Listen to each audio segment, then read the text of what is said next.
और जो ये सिक्का सुपारी हल्दी की गांठ है हम इसका उपयोग भी कर सकते हैं, नहीं तो आप इसका। नमस्ते फ्रेंड्स, मैं खुशबू मिश्रा स्वागत करती हूँ अपने चैनल खुशबू मिश्रा ब्लॉग में। कैसे हैं आप सब? मुझे कमेंट में जय माता दी ज़रूर लिखिएगा।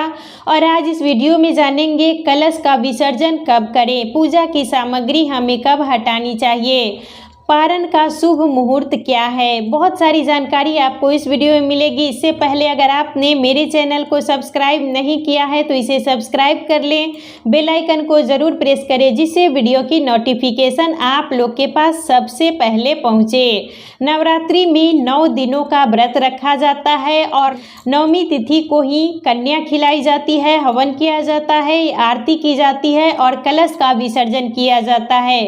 कलश का विसर्जन यानी हम कलश को हिला देते हैं तो इसी से विसर्जन माना जाता है। और ये जो पूजा की सामग्री है वो हम 10वीं तिथि को विसर्जन करते हैं यानी हम हटाते हैं। कभी भी हमें शाम के समय माता की विदाई नहीं करनी चाहिए। आप कलश का विसर्जन मान लीजिए 2-3 बजे तक अगर कर भी चुके हैं तो पूजा की सामग्री आपको शाम में नहीं हटानी चाहिए। कभी भी माता का फोटो वगैरह आप शाम के समय मत हटाइएगा। 10वीं तिथि को ही सूर्योदय होने से पहले जो ये चौकी पर सामग्री होती है हम हटाते हैं। विसर्जन करने से पहले यानी पूजा की सामग्री हमें हटाने से पहले सुबह में अच्छे से स्नान कर लेना चाहिए और माता को जैसे आप विधिवत रोज पूजा करती हैं माता को मतलब टीका लगा दीजिएगा, पहले स्नान करा दीजिएगा, टीका लगा दीजिएगा, फूल चढ़ा दीजिएगा, भोग लगा दीजिएगा और विधिवत हमें पूजा करने के बाद ही माता की चौकी हटानी चाहिए। आपके पास मिट्टी की प्रतिमा है तो आप उसका विसर्जन कर दें। अगर फोटो का आप मतलब पूजा कर रही हैं तो पूजन करने के बाद जहाँ पर आप मंदिर में उस फोटो को रखती हैं तो वहाँ पर व्यवस्थित रख दें। कलश विसर्जन करने का नियम है, कभी भी ये ना कि हम कलश को हिला दिए और ये विसर्जन हो गया, नहीं। जब हम कलश को रखते हैं तो सबसे पहले हम भगवान का आवाहन करते हैं, माता रानी का आवाहन करते हैं, गणेश जी का आवाहन करते हैं कि आप लोग आइए और मेरे चौकी पर जो मेरी पूजा है इसको संपन्न कीजिए, मेरे घर में आइए मेरी पूजा संपन्न कीजिए। उसी तरीके से हमें कलश हिलाने से पहले अपने हाथ में अक्षत फूल लेके ये हमें बोलना है कि कलश में जितने भी देवी देवता हैं, भगवान हैं, वो आए हैं और मेरी पूजा संपन्न करवाएं और आप लोग अपने अपने स्थान पे चले जाइए। सिर्फ गणेश जी और लक्ष्मी जी यहाँ पर रह जाएं। जो ये अक्षत फूल है इस तरीके से हम छोड़ देंगे। कलश हिलाने से ही कलश का विसर्जन माना जाता है यानी जितने भी देवी देवता हैं, भगवान हैं, वो अपने अपने लोक चले जाते हैं। तो हमें थोड़ा सा ये जो कलश है इस तरीके से धीरे से हिला देना है, इसे कलश का विसर्जन माना जाता है। 9वीं तिथि को ही कलश हिलाया जाता है और विसर्जन की जो सामग्री है वो 10वीं तिथि को ही हटाई जाती है। तो 9वीं तिथि को आप तो मतलब दिन में ही कलश का विसर्जन कर लेते हैं और शाम के समय हमें ये जो दीपक है माता रानी के पास जलते रहने देना चाहिए।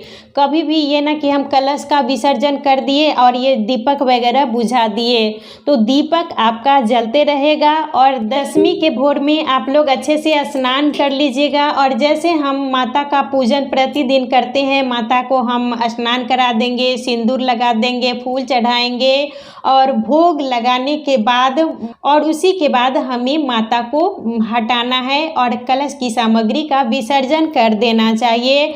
आप मिट्टी का ये मूर्ति रखी हैं तो मिट्टी के मूर्ति का विसर्जन कर देना चाहिए। अगर आपके पास ये फोटो है इस तरीके से अगर फोटो रखी है तो उसको अपने पूजा जहाँ पर आप कर रही हैं वहाँ आपका मंदिर है वहाँ पर इस फोटो को रख देना है। तो पहले हमें ये जो फूल है ये हम हटा लेंगे। जो ये हम गणेश जी को जनेऊ चढ़ाते हैं, जनेऊ है तो जनेऊ आपके घर में पहनते हैं तो पहनेंगे, अगर नहीं पहनते हैं तो इस जनेऊ को हमें ब्राह्मण को दे देना चाहिए। तो मौली है ये हम बच्चे को बांध सकते हैं, नहीं तो आप इसका विसर्जन भी कर सकते हैं। ये बच्चे को ज़रूर बांध दीजिएगा, बहुत अच्छा होता है। और ये जो सुपारी है तो इसको हम रख भी सकते हैं, हम फिर से दोबारा पूजन में यूज कर लेंगे, नहीं तो आप इसका विसर्जन भी कर सकती हैं। ये पान का पत्ता है जिस पर हम ये भगवान को रखे हुए हैं, ये सब सामग्री हमें विसर्जन कर देनी चाहिए। और ये जो हम चावल है जिस पर हम गणेश जी को स्थान देते हैं, तो ये सब चावल हमें इकट्ठा करके रखना है और उसको आप या तो ब्राह्मण को दे दीजिए, नहीं तो आप मतलब गाय को भी दे सकती हैं, पक्षी को भी दे सकती हैं। और उसके बाद ये जो सामग्री होती है श्रृंगार की, जो हम प्रतिपदा को यानी पहला दिन चढ़ाते हैं, तो ये सब सामग्री हमें ब्राह्मण को दे देना चाहिए। ब्राह्मण आपको नहीं मिल रहे हैं तो आप कोई भी शादीशुदा जो महिला होती हैं आप उनको ज़रूर दे दीजिएगा। तो ये जो हम अष्टमी तिथि को अपने लिए ये सुहाग की सामग्री चढ़ाते हैं, तो इसे तो हमें अपना यूज करना है।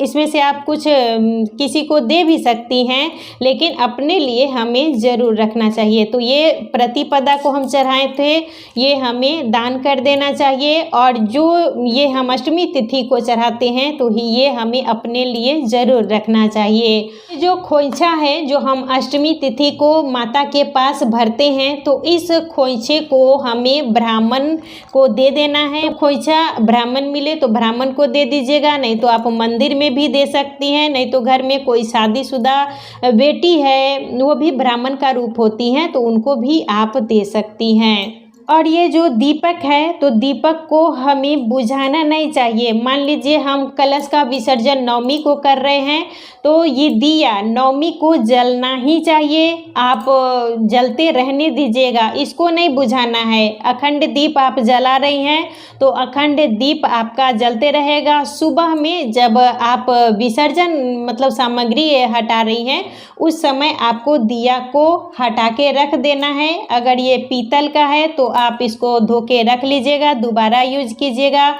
अगर मिट्टी का है तो विसर्जन हमें कर देना चाहिए। और ये जो नारियल है कलश पे, तो इसको हम हटा लेंगे। और इस नारियल को आपको अगर ब्राह्मण आपके आंचल में दे दें तो उस नारियल को हमें खाना चाहिए प्रसाद के स्वरूप में। अगर आपको ब्राह्मण मान लीजिए नहीं दिए हैं या भूल गए हैं, ऐसे तो अधिकार इस पर ब्राह्मण का ही होता है, पंडित जी का होता है, वो अपने घर इसको ले जाते हैं। और मान लीजिए वो आपके आंचल में दे देते हैं प्रसाद स्वरूप में, तो आप लोग खाइएगा। अगर वो आपके आंचल में नहीं देते हैं तो इसका हमें विसर्जन कर देना चाहिए। और जो ये कलावा है तो इसको हम बच्चे को बांध सकते हैं, या जो भी घर में बड़े हैं, चुन्नी है जो हम लपेट के रखते हैं, तो इस चुंदरी का आप दोबारा यूज कर सकती हैं। और नारियल के बारे में तो आपको पता ही हो गया, अगर आपको ब्राह्मण दे आपके आंचल में तो उसको खाइएगा, और ब्राह्मण अगर आपके आंचल में नहीं दे तो इसको हमें विसर्जन कर देना चाहिए।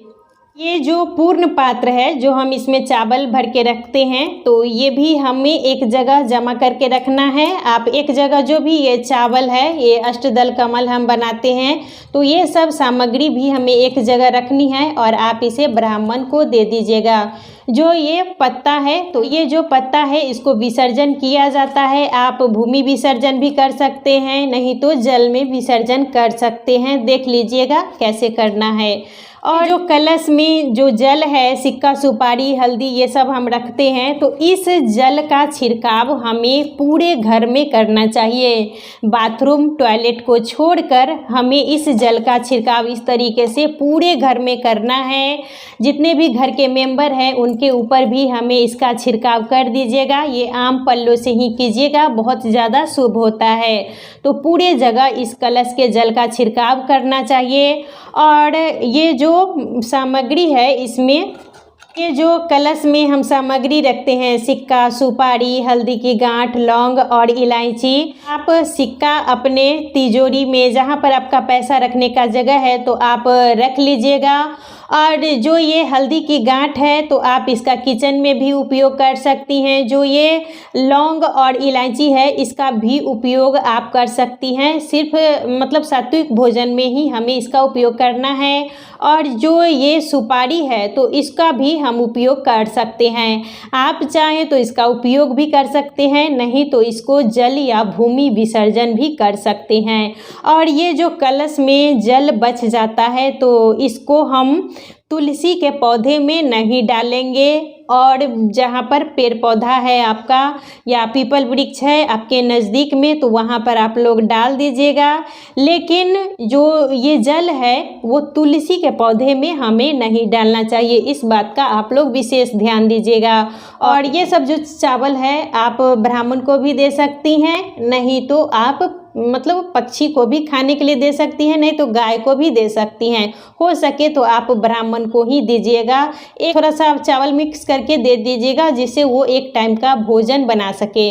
तो आप लोग ये चावल ब्राह्मण को ही दे दीजिएगा। जो ज्वारे हैं तो ज्वारे को हम 10वीं तिथि को इसमें से थोड़ा सा निकाल के हम जितने भी घर में बड़े हैं वो दाहिने कान पर रखते हैं। हम लोग के इधर ये नियम है कि ज्वारे को दाहिने कान पर ही रखने का नियम है। और पंडित जी जो रहते हैं वो महिलाओं को आंचल में देते हैं, बच्चों को दिया जाता है, बच्चे इसे अपने किताब में रखते हैं तो बहुत ज़्यादा ये शुभ होता है। और आपके पास जो और ज्वारे बच जाते हैं तो ज्वारे का आप भूमि विसर्जन कर दें या जल में विसर्जन कर दें।